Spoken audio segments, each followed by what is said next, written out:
Dans cette vidéo de rappel numéro 4, nous allons parler des forces d'interaction gravitationnelle. Deux systèmes A et B, de masse respective MA et MB, séparés par une distance D, exercent l'un sur l'autre des actions mécaniques attractives modélisées par des forces d'interaction gravitationnelle. De même valeur, de même direction, mais de sens opposé. Donc la force qu'exerce le système A sur le système B sera égale à moins la force qu'exerce le système B sur le système A. Ce moins marque les sens opposés.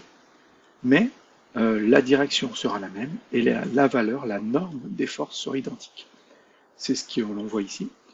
La norme de la force qu'exerce le système A sur le système B sera égale à la norme de la force qu'exerce le système B sur le système A, sera égale à la constante de gravitation universelle multipliée par la masse du corps A multipliée par la masse du corps B divisé par la distance qui les sépare, qui sépare leur centre au carré. Cette distance doit être en mètres, les masses en kilogrammes, et G vous sera donné pour avoir une force qui est en newton. Donc on va aller un tout petit peu plus loin, parce qu'il faut bien avoir en tête ces forces. Donc voilà le corps A, qu'on va prendre la Terre, on va prendre le Soleil. On va repérer le centre de la Terre, le centre du Soleil. Vous imaginez bien que mon schéma n'est pas à l'échelle. Et on va essayer de représenter les deux forces d'interaction gravitationnelle. Donc on a ici deux objets qui vont s'attirer l'un l'autre, donc il va y avoir un couple de forces d'interaction gravitationnelle, et on va les représenter. Donc pour les représenter, on va dessiner donc deux forces de même longueur. En tout cas, je vais essayer. Voilà, j'espère qu'elles sont à peu près de même longueur. Donc on a deux forces, elles ont même direction, c'est la droite passant par les deux centres des deux astres. Ensuite, elles ont même longueur, c'est-à-dire même norme. Par contre, elles ont des sens opposés. Voilà pourquoi la force qu'exerce, donc celle-ci, sera la force qu'exerce le Soleil sur la Terre. Et vu que c'est sur la Terre, elle part du centre de la Terre. Et celle-ci sera la force qu'exerce la Terre sur le Soleil, vu qu'elle est sur le Soleil, qu'elle part du centre du Soleil. Donc si mon système, c'est la Terre, la seule force qui va m'intéresser parmi les deux qui existent sera la force qu'exerce le Soleil sur la Terre. Ce qui m'intéresse, c'est ce qui se passe sur la Terre, pas ce qui se passe sur le Soleil. Donc les deux forces existent systématiquement, mais quand on va étudier le mouvement d'un objet, l'une des deux forces va être intéressante, l'autre, on l'oubliera. Donc voilà la première chose. Ensuite, si je veux calculer la norme de cette force, donc la force qu'exerce le Soleil sur la Terre sera égale à grand G, la constante de gravitation universelle, multipliée par la masse de la Terre, multipliée par la masse du Soleil, divisé par la distance Terre-Soleil au carré. Donc, et c'est bien une distance qui va partir du centre de la Terre vers le centre du Soleil. Donc là, il n'y a pas trop de soucis.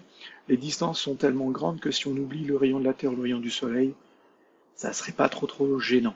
Mais il faut savoir que c'est bien du centre de l'astre vers le centre du deuxième astre.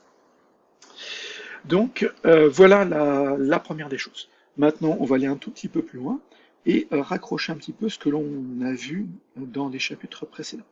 Maintenant, imaginons que les deux corps qui sont en interaction sont un homme qui est à la surface de la Terre et la Terre. Donc, il va exister deux forces. Alors, ça va être dur pour moi de les représenter. Elles vont être toutes petites, mais ce n'est pas grave. Donc, on va avoir la force qu'exerce l'homme sur la Terre et la force qu'exerce la Terre sur l'homme. D'accord?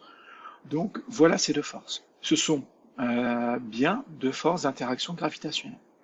Donc, comment faire pour les calculer ici? Donc, si je m'intéresse, si le système que j'étudie, c'est l'homme, donc ici, je vais avoir la force qu'exerce la Terre sur l'homme, qui est celle-ci, sera égal à la constante de gravitation universelle fois la masse de la Terre fois la masse de l'homme, divisé par la distance qui sépare le centre de la Terre de l'homme. En fait, cette distance-là, c'est approximativement le rayon de la Terre. C'est le rayon de la Terre donc que je dois mettre au carré. Parce que même si le centre de gravité ou le centre de masse de l'homme n'est pas à la surface de la Terre, même s'il a 1 mètre, 10 mètres, 100 mètres d'altitude, le rayon de la Terre est tellement grand qu'on peut négliger ces distances.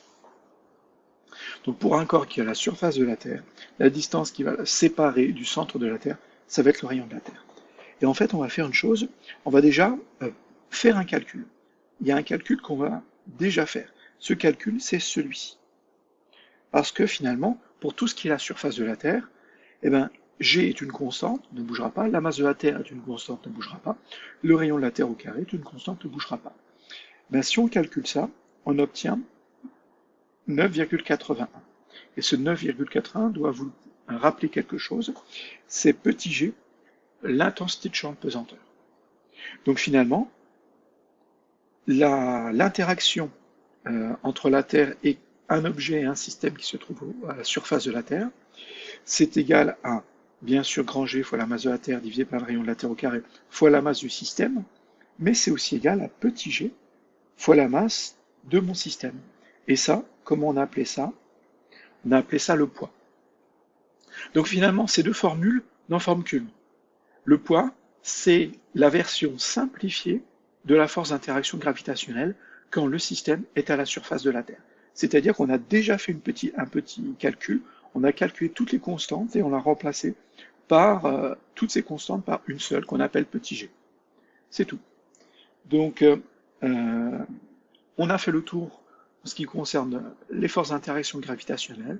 On les a représentées. On a vu que quand on est à la surface de la Terre, cette force d'interaction gravitationnelle s'appelait le poids, que la distance était en mètres. Attention, les distances qui sont entre les astres seront souvent données en kilomètres. Ne pas oublier de les remettre en mètres. Ne pas oublier dans la formule de remettre le carré ici.